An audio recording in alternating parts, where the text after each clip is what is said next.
Hello, this is Pat Walker at MissionWinners.com. I'm making another video here for Neal. Neal, you have a great question, and I agree with you as far as I think OLLI's a perfect example. What I do is I have my primary list, and that's always on my front page. But I have on my second page stocks that maybe later in the day or the next day may trigger. And I won't put them on my front page because I don't need to watch them that close. But at night when I'm doing my scan, I'll look at those just to say, hey, how's that lining up? You know, maybe this has got potential to go. Here's a classic case, and you bring up a good example. OLLI's. I'm going to do something for us. We're looking at OLLI's on the daily, of course. I'm going to change the date here real quick. Bear with me. So like right here, OLLI's. This was June 10th. It triggered and it failed, but it was still above the rising 50-day, and it bounced. So yeah, I'm going to keep it. I'm going to keep it on the list. Hold on one second. Hold on. So I'm going to keep it on the list. I'm going to keep it on the list. I'm sorry about that. Keep it on the list so that I can watch it and just see what happens with it to see if by chance this will bounce again. But let's proceed forward. So let's suppose we've got it on our second page, okay? It's like, well, you know, this isn't that bad of a close.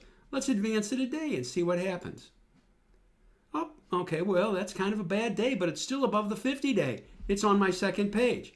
And I did have this on my second page. Advance it another day. Oh, starts to lose the 50-day on a pickup in volume. Off the list. Off the list. I'm not going to look at it anymore. And then we know what happens because it's the example you used.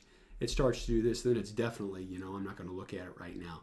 So I'll leave it on my second page.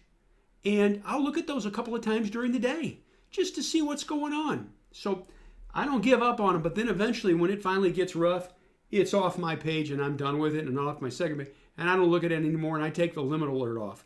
However, that being said, we know we have our screens that we run once a week, and we have a master list, a big list of stocks. This one won't come up on it anymore because it's below the 50-day now. But those stocks by default, they're on the list. I look at them every dang night. I've got a list of about 150 stocks.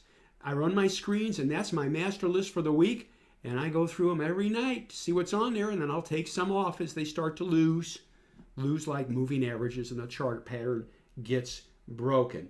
But at this point in time, like this stock right now here, let's change the date here real quick to today. There we go. And you said it best. Now this stock it's below the 50-day. The 50-day is falling. The moving averages are falling. It's below the 200-day. Goodbye. I'm done with it. But isn't it intriguing? You know, we talked about it. This stock triggered, and I was telling people, and you know, I'm not bragging, nothing like that. Be careful with this thing. The stock runs up, gaps down. Runs up, gaps down, or gapped up, and then reverses down. It's a stock that has an ugly personality. I don't like when a stock closes strong on heavy volume right there, and the next day it drops right down. I don't like that kind of action. So that was another reason we were being really careful with OLLI's. So yeah, I'll leave it on my second page, and I'll look at it at night. You betcha.